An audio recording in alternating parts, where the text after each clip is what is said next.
les familles se transmettent une information sous forme d'un tract qui dit « attention, attention à vos enfants, ils risquent d'utiliser des tatouages en forme de décalcomanie qui en fait sont imbibés, imprégnés de LSD ». Alors ça c'est une rumeur sous forme de panique qui va s'emparer de tas de familles dans le sud de la France d'abord, puis dans le nord, puis même dans les territoires d'outre-mer, entre l'année 1988 et l'année 1989, et plus particulièrement dans les écoles, parce que ça concerne les enfants. Selon cette croyance populaire, les tatouages, vous savez, les tatouages décalcomanie destinés aux enfants, eh bien, ils seraient imbibés de drogue. Et ce qui est intéressant, c'est de comprendre d'où elle vient cette rumeur. D'où elle vient. En fait, des sociologues ont travaillé dessus et pensent que ça remonte à une opération de police dans le New Jersey, donc très loin du sud de la France, en 1980, 8 ans plus tôt.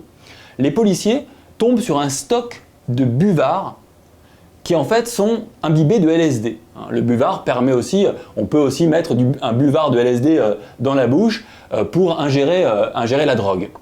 Et sur ces buvards, et c'est une tradition sur les buvards, on a mis des têtes de Mickey qui permettent aussi de savoir d'où viennent ces buvards, quels sont en gros les dealers qui les ont diffusés, les gangs qui les ont diffusés, etc. Dès l'époque, vous avez une première indication, mais qui est très différente de celle qui va devenir ensuite la panique plus tard, qui dit « Attention, des enfants pourraient prendre ces buvards pour des tatouages, point final ».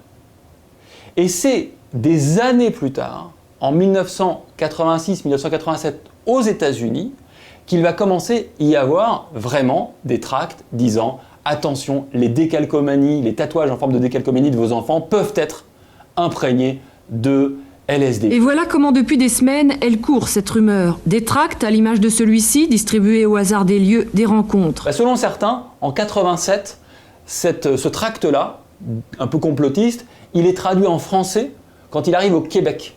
Et c'est probablement de là que du Québec, des voyageurs français le ramènent en France et cette rumeur très complotiste va désormais arriver sur le territoire métropolitain français et pendant 1 à 2 ans et même parfois plus longtemps parce qu'en parlant avec des copains plus jeunes que moi m'ont dit « mais moi ça me dit quelque chose dans les années 90 aussi cette histoire ». Donc peut-être même qu'elle a continué très longtemps, mais c'est intéressant de voir le cheminement de la santé publique jusqu'à une théorie assez complotiste qui ne tient pas la route parce qu'on a révélé finalement qu'il n'y avait jamais eu, et heureusement, de plan concerté d'empoisonnement des enfants.